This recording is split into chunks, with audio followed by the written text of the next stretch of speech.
लघु कथाकार उपन्यास भी लिख सकता है।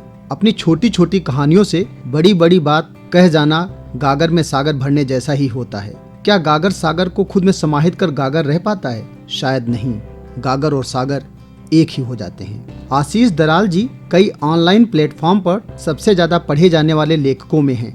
अपनी कई कहानियों, लघु कथाओं और अपनी 3 प्रकाशित पुस्तकों के माध्यम से पहले ही लाखों करोड़ों लोगों के दिलों में अपनी जगह बना चुके हैं। अपने पिछले उपन्यास उस मोड़ पर को विस्तारित करते हुए अपनी कलम की और कई टहनियों को नई पुष्पों से सजाते हुए तुमने तो कहा था उपन्यास लेकर हाजिर हुए हैं। वैसे तो पहले ही कई बड़े लेखक, समीक्षाकार, साहित्य जगत के दिग्गज इस बुक की समीक्षा कर चुके हैं और कई अनगिनत पाठक इस किताब या उपन्यास को पढ़कर अपनी प्रतिक्रिया से आशीष जी को आशीर्वाद दे चुके हैं। फिर भी मैं इस उपन्यास के लेखक को अपने इस हस्ताक्षर चैनल के माध्यम से अपनी भावनाओं से जरूर अवगत करवाना चाहूँगा। तो आज मैं आप सबके समक्ष लेकर उपस्थित हूँ तुमने तो कहा था उपन्यास का रिव्यू। कुछ उपन्यास जिंदगी की उखड़ी हुई सिलाई को इस तरह प्रस्तुत करने में कामयाब होते हैं जिनसे आप उखड़ी हुई सिलाई से झांक रहे खुशी और गम में डूबे मन को परत दर परत पंक्तियों में गढ़े हुए शब्दों के माध्यम से समझते हुए चले जाते हैं।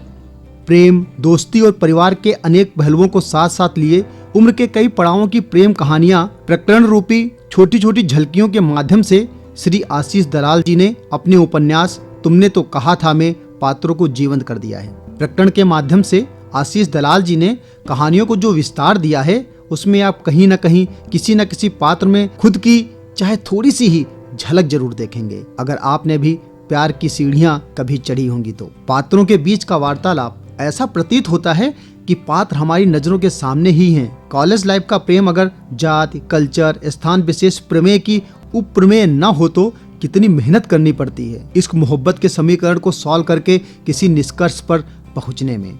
और दूसरी तरफ प्रेम सिर्फ पाने का ही नाम नहीं होता, कैसे प्रेम में समर्पण करके प्रेम की परिभाषा से बाहर निकलते हुए शाश्वत प्रेम को जिया जा सकता है। अपने किरदारों नीरा, गौतम, तनुश्री, रौनक और सौम्या रूपी किरदारों के माध्यम से आशीष जी ने सटीक और कालजयी लेखन के माध्यम से तुमने तो कहा था उपन्यास में लिखने की कोशिश की है। उपन्यास में वह सब दिखेगा जो आप एक फेवरेट मूवी में देखना चाहते हैं। उपन्यास में आपको अपनी आंखों के माध्यम से शब्दों को पढ़कर चित्र का रूप देने में कोई दिक्कत नहीं महसूस होगी।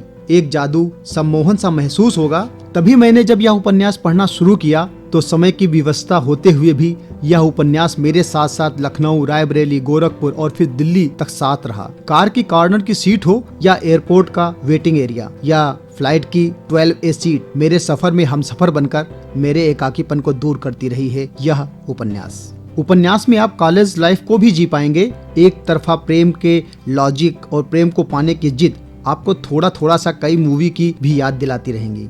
कोरोना संकट, जिम्मेदारियों की चादर, परिवार के लिए अपने प्रेम की कुर्बानी, एक होनहार स्टूडेंट का पढ़ाई और प्रेम के बीच का एडजस्टमेंट, सभी कुछ तो है इस उपन्यास में।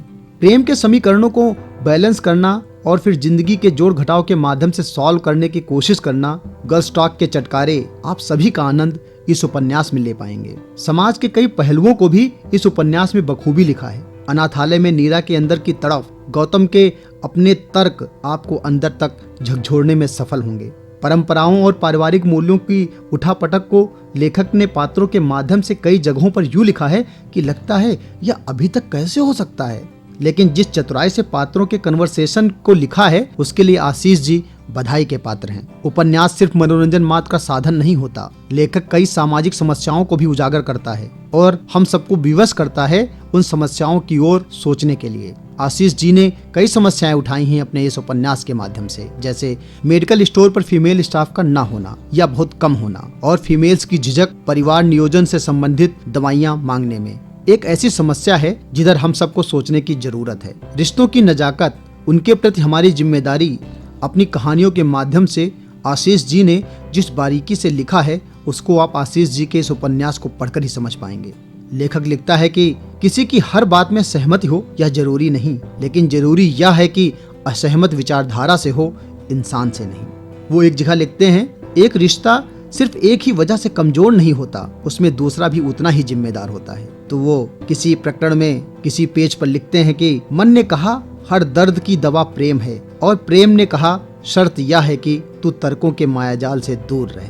इस तरह की कई पंक्तियां आपको जीवन में रिश्तों को समझने में हेल्प तो करेंगी ही, साथ साथ उपन्यास के फ्लो में आप सहजता से खुद को प्रभावित होता भी पाएंगे। जिंदगी की फिलॉसफी को समझाती हुई कुछ लाइंस आपके दिलों दिमाग पर लंबे समय तक अपनी छाप छोड़ने में कामयाब होती दिखेंगी। जैसे लेखक लिखता है, समय जिंदगी के कुछ हसीन पल छीन लेता है तो उसके बदले में कुछ और भी दे देता है। वैसे भी समय के साथ इंसान का लगाव और चाहतें बदल जाती हैं। लड़कियों की विवशता मजबूरी को भी लेखक ने बहुत सुंदर ढंग से लिखा है। वह सौम्या रूपी किरदार के माध्यम से कहते हैं कि लड़कियां अपनी जिंदगी में समझौता न करे तो उनके साथ तुम लड़कों का निभ पाना नामुमकिन है। तो प्रीत रूपी किरदार से कहलवाते हैं कि हम अपने हक के लिए इसलिए नहीं लड़ती क्योंकि हमें परिवार को जोड़ना होता है। हम भी अपने खुद के लिए जीने लगी तो किसी भी परिवार को बिखरते देर नहीं लगेगी। आशीष जी ने जब अपने पात्रों को कमजोर होता पाया तो उनको मोटिवेट करने के लिए वो लिखते हैं कि शुरुआत कहाँ से हो, ये बात जिंदगी में बहुत मायने नहीं रखती, एक बार शुरुआत होनी चाहिए। वो लिखते हैं, छोटा दायरा विस्तार ले सकता है लेकिन कम की परिभाषा मन से जुड़ी हुई होती है।